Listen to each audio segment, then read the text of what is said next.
Oh. Hello and happy May. We're coming today to do a special Sol y Luna special edition for the Mercury retrograde. And we're excited for you to join us. We're talking to you from Duncan on Vancouver Island, the land of the Cowichan people.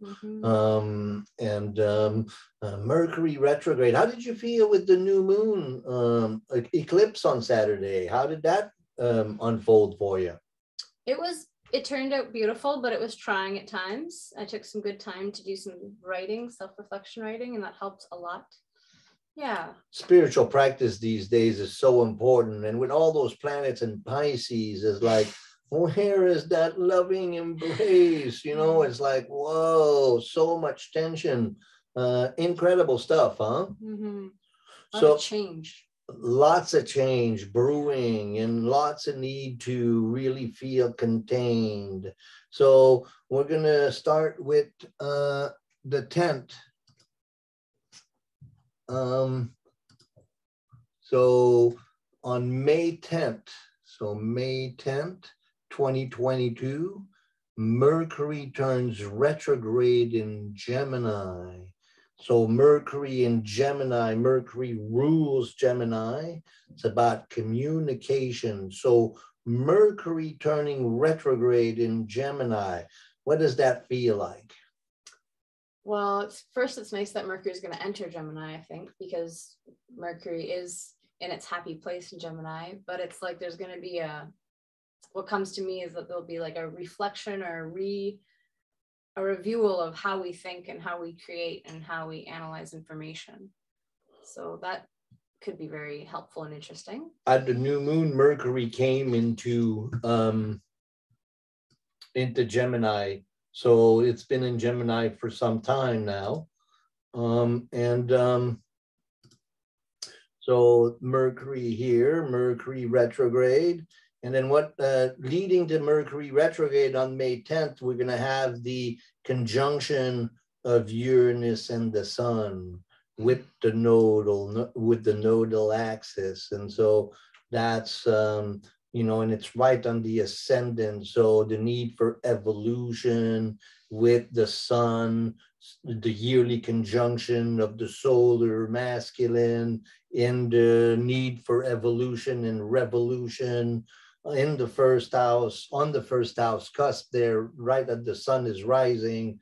So leading up to the week of the Mercury retrograde, we're going to feel a little bit restless, like a need to evolve. And then at Mercury retrograde on the 10th, we have another factor, which is Jupiter coming into Aries. And so we've been experiencing the Venus, Jupiter, Neptune. Now Venus is in conjunction with Chiron, and then Mars is getting closer and closer to Neptune. So while Mercury is retrograde, Jupiter comes into Aries, then Mars will come into Aries. So we'll have a Mars-Neptune conjunction, and then we're going to have a Mars-Jupiter conjunction, and that's going to be quite fiery. And then that Mercury retrograde forms a trine to Pluto, and then that Mars, Jupiter, Neptune forming this little triangle that we're going to see again. So, so that's the May 10th, Mercury turns retrograde. And so let's show people what happens. What is Mercury retrograde? So Mercury is over here in Gemini. So then Mercury, why does it say that it's turned retrograde? So Mercury technically turns around the Sun, right? It orbits around the Sun. The Earth is over here. So from our perspective, we see Mercury turning around the Sun. So when Mercury passes the Sun by 21 degrees, then that's the maximum elongation. Maximum elongation means that's the furthest it's going to go. At that point, it starts turning retrograde. So it's not that it's moving backwards, because it still moves forward, but from our perspective on the Earth, it's moving backwards. right? It continues to turn around. But from our perspective, it looks like it's moving backwards and then forward again. So when it goes to maximum elongation on the other side, 21 degrees past the sun, then it seems like it's moving direct again. But it's just turning around the sun. Two key points to remember when Mercury going retrograde is the conjunction of Mercury and the sun. That means that the sun, Mercury, and the earth are in exact same line. Mercury is passing in front of the sun. That's the superior conjunction, and the inferior conjunction is when Mercury in the back, when it's moving direct, it also has a conjunction with the sun. So those are 2 points to remember. And then also May 10th, Mercury turns retrograde. And then now we're going to look at the chart of Mercury in conjunction. But before we go there, what does that feel to you? You know, a lot of people, I had an interesting question at a workshop I did in Victoria the other day. People, the gentleman asked, you know, oh no, Mercury retrograde is going, that is coming. Oh man, that's going to be bad luck. So what do you understand about Mercury retrograde, Day? I think that's a good point. I feel like it has a bad rap. I really appreciate Mercury retrograde. Natally, like when I was born, Mercury was retrograde, so that could be a little bit of it. But I feel like it's really important to reflect. And we have such a society that says, go, go, go, push ahead, next. And sometimes you go about things and you're not very present or aware or put thought into it. And I don't know if there's a wrong thing, but you don't make the same choice you would if you had taken maybe 5 more minutes to think about it. So with Mercury retrograde, it feels like a time to like reflect, reevaluate, make sure that you got your things in order, and then boom, head forward again. Right. It moves so fast. It moves so fast. And again, there's 3 Mercury retrogrades in a year. Yeah. So those are 3 opportunities through the year to review. Mm-hmm. You know, it's a review mode. So when you think retrograde, think review. Mm-hmm. You know, so the Mercury has sped up around the sun, and now it's turning and it's going to check back in with the sun to see if we're heading the right direction. Then it's going to go in the back, pick up everything that we forgot, and then boom, move ahead again. Mercury is the messenger. And, you know, he's got wings on his head and wings on his feet, and he moves really fast. When he's in front of the sun, then he serves as the communicator between the earthly realm and the sun. When he's in the back of the sun, then he's known as visiting hell, not seeable from the earth. So this review mode, it's a really important time. So why do things go wrong in Mercury retrograde? That's a big topic. I think that it's a time to review and reflect, and we kind of forget or don't. And so we just keep plunging ahead forward when really everything energetically is saying, hold up, recheck, and you just keep going ahead, barreling ahead. I've noticed working in business that, especially electronics, there's definitely something to it. Like, don't buy a computer for those 3 weeks, or don't buy a new car if you can, or wrapping up old projects seems to be a lot more beneficial than starting new ones during that time. I don't think it's question not so much of not doing something, but really making sure it's in alignment with Mercury, right? So then where in your own psychic economy, where do you connect with Mercury? Me? When do we connect with Mercury in our own psychic economy? I see Mercury as the trickster. Exactly. Yeah. And so that means, you know, so why is Mercury associated with the trickster? Why is it? I guess because it moves so fast, but it's like, how do I say that in words? Well, the trickster, it's tricking you into going where you should be going. So if you're going in the wrong direction, the trickster will trick you and put you in this. So sometimes, you know, we have an accident or something happens. That's Mercury tricking us, you know, because sometimes we'll have an accident and we'll realize, oh, I'm going too fast. Or you'll meet somebody as a result of the accident, which will open you a door that will bring to change. Or the accident was exactly what you needed to start changing your behavior pattern. So in that sense, trickster, you know, the trickster, so the glyph of Mercury, it's the sun. So where's the glyph of Mercury? Right here. So it's the sun and the moon on top and the cross of matter. So the sacred masculine and the sacred feminine are married in this world through Mercury. Mercury supports the process of the sacred marriage of the sun and the moon more than any other planet. Mm-hmm. So he wants you to become whole as a human being. And if you're not, then he'll trick you into doing it. And so in that sense, that's why we identify with the trickster. Does that make sense? Totally. Okay, so then let's look at the Mercury conjunction. Something I guess I thought that came up when you were going over the chart earlier was, or Mercury is speeding into Gemini right now, and it's going to go pivot, turn around on May 10th. And it's neat that that happens the same time that Jupiter goes into Aries, because Aries can also be very go ahead, and Jupiter in Aries is going to maybe be like very expansive. And so to start that initiation of Jupiter in Aries with a bit more of a reflection mode, I feel like could really help the Jupiter in Aries maybe not burn up right away. Well, that's a very good point. That's a very good point. So let's look at the chart. Yeah. Whoa. Well, not that one. This one. Well, actually, you still see the right one. What?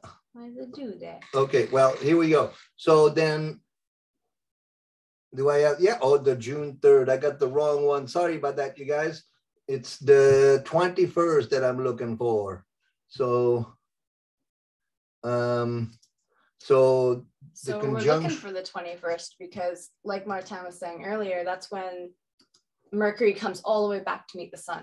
So on May 21st, even though Mercury's been retrograde since May 10th, it's going to come back and make alignment with the sun. So here we have May 21st. Mm-hmm. May 21st is the conjunction. So in the process of Mercury retrograde, Mercury passes the sun and then turns retrograde, moves back towards the sun. And now the sun and Mercury are in conjunction. So from the Earth, the center, Mercury and the sun are in exact alignment with the Earth. So they're at the same degree. Now, there's one thing that we have to remember about that. That is the, the phenomena of combustion. Combustion, when Mercury and the sun are in direct conjunction, they're within 1 degree, Mercury gets burnt up. It's really hard to communicate. It's really hard to know what's going on. Our head is spinning, kind of burning up, an experience of burning up. And that's going to happen right at sunrise on the 21st. So the ascendant here, that means Mercury retrograde and the sun are rising together on the eastern horizon. Would that still be the case? Would the sun still take dominance even though Mercury is in its sign of happiness? It's in the sign of happiness, but it's in combustion with the sun. The sun still takes. Well, any planet, especially the smaller planet, the inner planets, any planets in conjunction with the sun within 1 degree experiences combustion. Okay. Then there's the Cassini, when within 14 degrees or 17 degrees, that it's especially powerful. But so what that means is that's the key point in the Mercury retrograde cycle. Now we get the insight that we've been review mode, and then at Mercury's conjunction with the sun, even though there is a combustion, there's also an aha moment that comes from it. Oh, that's what I need to do. So that Sun-Mercury conjunction is in trine to Pluto, the Lord of death and rebirth, and Pluto is on the 10th house cusp. So liable to be a very transformative moment. So you want to keep track of those dates. May 10th and then May 21st. And see now also angle with that Mars, Jupiter, Neptune. And now Mars has just passed Neptune and it's getting closer and closer to move into Aries. But right now, Mars and Jupiter are in mutual reception. So we're experiencing a very Martian, Jupiterian, enthusiasm in Aries, but then with that Mercury retrograde and Pluto. So don't rush ahead too fast and feel too enthusiastic. Think things through. Now, Mars conjunction Neptune is always interesting. Mars conjunction Neptune is a need to be in service to others, but in the shadow, it's victimization. So then be careful about the poor little me syndrome and don't rush ahead too fast. You understand, it's Mercury retrograde, slow down, think things through. I see it's in the 11th house too. So there's some layer of to maybe avoid going into victim, being in service to your community. Well, Mars, Neptune, Mars, the warrior, Neptune, the mystical quest for redemption. So then, that's the holy warrior, the need to be in service to transcendence. So in the, Mars, Neptune angles, relationships tend to constellate both. You got, like I was doing a reading with someone today who had a Mars Neptune opposition in T squared to the moon. So she was a martyr and a saint, talking about her mother, the martyr and the saint. With Mars Neptune, there's a saint, but there's also a martyr. And so that's interesting, huh? I guess anybody, if you're following through your chart too, this is happening at 0 degrees Gemini. So if that's an active spot in your chart, you might feel it especially strong for yourself. So take extra care and have fun looking at your chart to see if it's activated there for you. Okay, beautiful. Thank you for that. And then now let's look at the last chart. And that's June 3rd. Now Mercury turns direct. Now Mercury has re-entered into Taurus, and now it's turning direct, so it's going to come back really shortly into Gemini, and still making aspect to Pluto.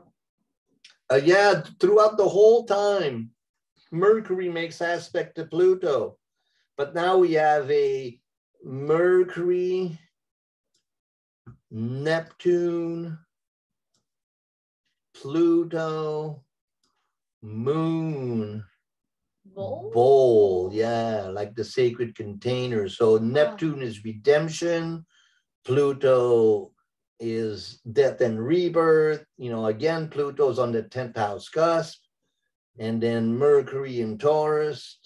And then what else you notice too is that Mars has now passed Jupiter. So we've just been through the Mars Jupiter. So on the 30th of May, Mars and Jupiter in conjunction. Watch out for that. So we looked at May 10th, Mercury moves retrograde. May 21st, the conjunction of Mercury retrograde in the Sun. May 30th, the conjunction of Mars and Jupiter, and then June 3rd, Mars turning direct. All key dates in this process of Mercury retrograde. What else do we see? Oh yeah, also Venus has moved into Taurus. So now we have that Mercury, Uranus is ruled by Taurus. And so Venus will be much happier when it goes into Taurus than when it's in Aries. And so we'll keep track of that as well. And then next week, we'll do a post on the coming full moon, which comes on May 16th. So right after Mercury turned retrograde. So we'll be talking about that as well. Anything else we need to talk about? I don't think so. Definitely watch those dates, look at your chart, take the time for reflection and recentering. And I'm excited to see. It's always fun to talk about it, and then when you feel it out, it's a whole different experience, like doing our last week's report and then going to get through this last weekend with this new moon solar eclipse with the conjunction in Uranus. I hope you guys all did well and found some aha moments for yourselves and expanded into even more love and grounded energy with that Taurus energy. But it was a lot for a lot of people. Well, and then the new moon is the beginning of the lunar cycle. So the full moon is the halfway, and it's the birth that was seeded at the new moon. And then we have this new moon was an eclipse or solar eclipse, and the full moon will be a lunar eclipse. And so that comes on May 10th, and that's going to really be a continuation of what was seeded during the new moon. And again, the new moon and the full moon in an eclipse season, hold a lot of power for the next 6 months. And then right before the full moon, Mercury will turn retrograde. So these are really good times to check in, and the chaos factor is really tremendously strong. A lot of people feel lost. A lot of people feel like they need to find a safe container. Where do I go? With all of those, that Neptune, Jupiter, Neptune, Mars, Neptune, Venus, Neptune moon that we've all experienced over this little while in Pisces. It's this divine longing for the divine embrace, of Pisces. And now with the Jupiter Mars conjunction moving into Aries, then there's going to be energetic action. But again, keep track of the fact that it's Mercury retrograde. And was that quote, fools rush in where angels fear to thread. It's like, don't rush into everything and don't get caught up with that Mars Jupiter conjunction. Take your time, slow down, look out for yourself. And that's the antidote to the chaos. The antidote to the chaos is having a deep spiritual practice where you check in with Mercury in your inner psychic economy. We look at Mercury as the trickster, but we also look at him as the psychopomp. Psychopomp in Greek means the guide of soul. Mercury is your guide. He wants to guide you to the right place. Connect with Mercury during Mercury retrograde and use this time to refocus your energy. And, very powerful with those 2 eclipses that we're going through. So how does that feel? Feels good. Cool. Well, thank you as always for joining me. Thank you. And for persisting, for knocking at my door and say, hey, let's do this. and glad that we got to show up for you on this one. Keep track of those dates again, the 10th, the 16th, the 21st, the 30th, and the 3rd. Those are all key points. Should we repeat those again? So May 10th, Mercury turns retrograde. May 16th, full moon in Scorpio eclipse. And then the 21st, the conjunction of Mercury and the Sun, watch out for combustion. And then May 30th, conjunction of Mars and Jupiter. Fools rush in where angels fear to thread. Think things through before you go. And then Mercury turns retrograde on June 3rd. Direct. Direct. That's our show for you. Please subscribe to the channel, comment if you got any question, and we'll see you next week with the post on the full moon lunar eclipse in Scorpio. That should be fun. With Dayana Robinson, I'm MC Starman. We'll see you next time. Whoop, whoop, whoop, whoop. Be well.